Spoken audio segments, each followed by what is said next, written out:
स्वागत है आप सभी लोगों का। और आइए आज अपने लोग हिंदी के सिद्ध साहित्य के बारे में जानते हैं। ये हिंदी में सिद्ध साहित्य क्या है बाबू? सिद्ध साहित्य नाम की एक पुस्तक भी है, धर्मवीर भारती द्वारा लिखी गई।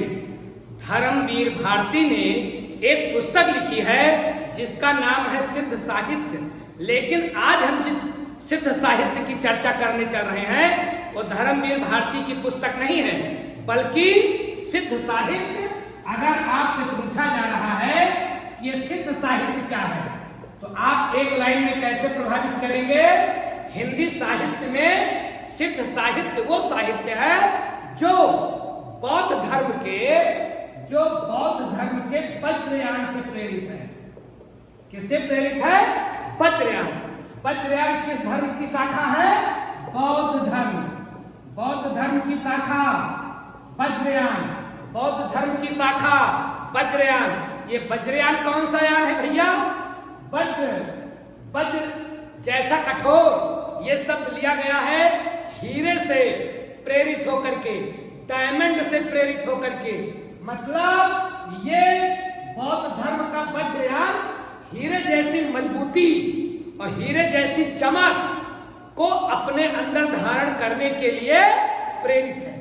इसीलिए इसका नाम रखा गया है क्या? वज्रयान। अब ये जो सिद्ध साहित्य है ये वज्रयान से प्रेरित है। वज्रयान बौद्ध धर्म का एक ऐसा मार्ग है जो किस पर भरोसा करता है? तंत्र मंत्र पर, तंत्र साधना पर जोर देता है और इसी शरीर से ज्ञान प्राप्त करना चाहता है। इसी शरीर से ज्ञान मिल जाए, ये नहीं कि कर्म करें इस शरीर से और फल मिले अगले जन्म में। ना, तंत्र साधना में विश्वास करता है, इसी शरीर में ज्ञान प्राप्त करने पर बल देता है। और ध्यान रखें, ये देहवाद पर विश्वास करता है। देहवाद, शरीर पर विश्वास करता है, जातिवाद का घोर विरोधी। और ध्यान रखेंगे, जातिवाद और वर्णवाद, काला गोरा, ऊंची जात नीची जात, वर्णवाद का विरोधी है ये। कौन? वज्रयान। तंत्र साधना पर ध्यान देता है, तंत्र साधना को महत्वपूर्ण मानता है, इसी शरीर में मोक्ष प्राप्त करने पर बल देता है, देहवाद का समर्थक है और जातिवाद का घोर विरोधी है। इन्हीं सारी चीजों को लेकर के लिखा गया है सिद्ध साहित्य। अब ध्यान रखें आप लोग कि ये जो सिद्ध साहित्य है ये सबसे ज्यादा पूर्वी भारत में प्रभावित रहा। किस भारत में? पूर्वी भारत। पूर्वी भारत कौन सा है बाबू? पूर्वी भारत मतलब बिहार से लेकर के असम तक सब पूर्वी भारत है। तो पूर्वी भारत में ये ज्यादा प्रभावित रहा।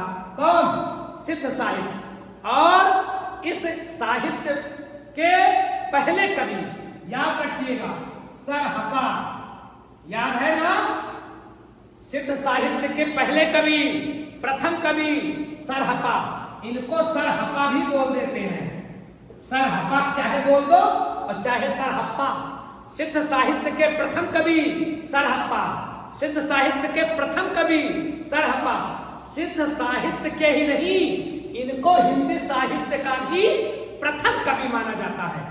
तो हिंदी साहित्य के प्रथम कवि सरहपा, सिद्ध साहित्य के प्रथम कवि सरहपा।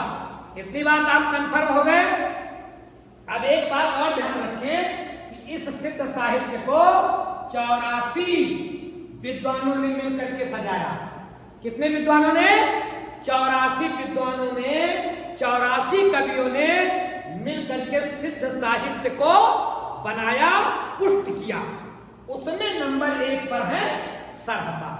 कंफर्म हो गए? और ध्यान रखें, इस सिद्ध साहित्य की जो भाषा है, सिद्ध साहित्य को कितने लोगों ने सजाया? 84।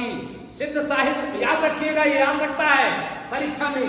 सिद्ध साहित्य को कितने लोगों ने मजबूती प्रदान की? 84। लेकिन प्रथम कवि सरहपा कहां से कहां तक फैला था?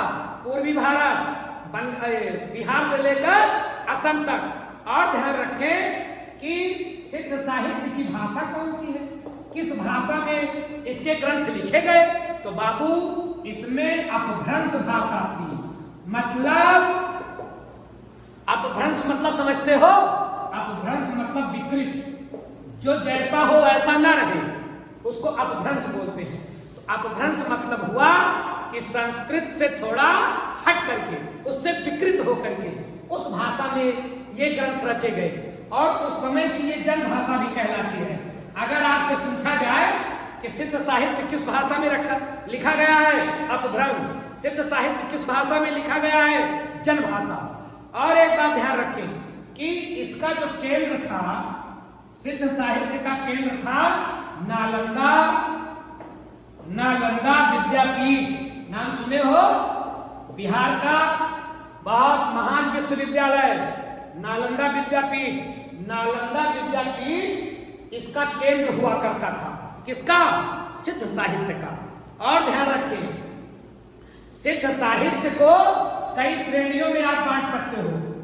सिद्ध साहित्य के जो किताबें हैं, जो कविताएं हैं, उनको आप 3 भागों में बांट सकते हो। कुछ कविताएं तो नीति परक थी। कैसी थी?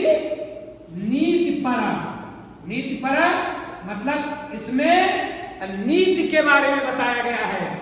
नीति साहित्य उसको बोला गया, नीति साहित्य। और कुछ साहित्य इसके थे उपदेश साहित्य। उपदेश साहित्य मतलब इसमें क्या दिया गया है? उपदेश दिया गया है।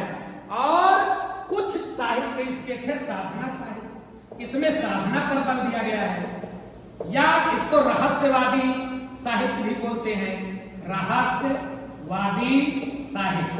तो बताइए सिद्ध साहित्य को कितने भागों में बांट सकते हो? सिद्ध साहित्य के सभी ग्रंथों को कितने भागों में बांट सकते हो? 3। कुछ में नीति के बारे में बताया गया है, कुछ में उपदेश के बारे में बताया गया है, कुछ में साधना के बारे में बताया गया है, या रहस्यवाद के बारे में बताया गया है। तो सिद्ध साहित्य की कितनी श्रेणियां? 3।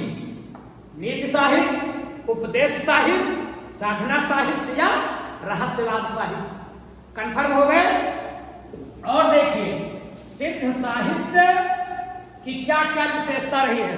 तो सीधी सी बात है, ये बौद्ध धर्म से प्रेरित है, तो बौद्ध धर्म की ही बातें इसमें लिखी गई है। सिद्ध साहित्य की सबसे बड़ी विशेषता ये थी कि सिद्ध साहित्य जो है वो तंत्र साधना पर बल देता है। किस साधना पर? तंत्र साधना पर बल देता है। सिद्ध साहित्य किस पर? तंत्र मंत्र पर विश्वास करता है। और दूसरा ध्यान रखें कि सिद्ध साहित्य के जो कवि हैं वो शिव पार्वती को आराध्य मानते हैं। शिव पार्वती को आराध्य मानते हैं। ये प्रकृति के देवी देवता हैं शिव पार्वती, तो शिव पार्वती को आराध्य माना जा रहा है। सिद्ध साहित्य तंत्र साधना पर जोर देता है। सिद्ध साहित्य शिव पार्वती की उपासना पर बल देता है। तीसरा ध्यान रखें, जातिवाद वर्णवाद का घोर विरोधी जातिवाद को जड़ से उखाड़ने का प्रयास किया सिद्ध साहित्य ने। वर्णवाद, काले गोरे का भेद खत्म करने का प्रयास किया गया। ऊंची नीची जाति का भेदभाव खत्म करने का प्रयास किया गया। और ध्यान दें, सिद्ध साहित्य की और एक खासियत है, ये ब्राह्मण विरोधी है। ब्राह्मण विरोधी मतलब आडंबर विरोधी। ब्राह्मण आडंबर पर बहुत ध्यान देते थे, तो सिद्ध साहित्य पूरी तरह से कहा ब्राह्मण का विरोध करो। आडंबर का विरोध करने से अच्छा है ब्राह्मण विरोध करो, तो आडंबर अपने आप खत्म हो जाएगा। और ध्यान रखें, इसकी एक खास विशेषता थी जो इसको थोड़ा नीची कैटेगरी में लेकर गया। 5 मकार, इसके पास 5 मकार थे। कौन कौन से 5 मकार थे? ये मांस सेवन, मछली सेवन। अब देखिए इसकी थोड़ी सी कमी शुरू हो गई। मांस सेवन, मछली सेवन और मदिरा सेवन।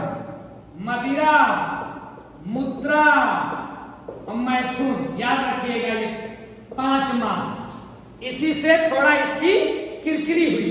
इसको माना गया कि ये अच्छा साहित्य नहीं है, क्योंकि इसमें 5 माह का समर्थन किया गया। ये 5 माह क्या है? मांस, मछली, मदिरा, मुद्रा, मैथुन कैसे होना चाहिए। मैथुन पर बल दिया, भोग विलास पर बल दिया, मांस मछली खाने की छूट।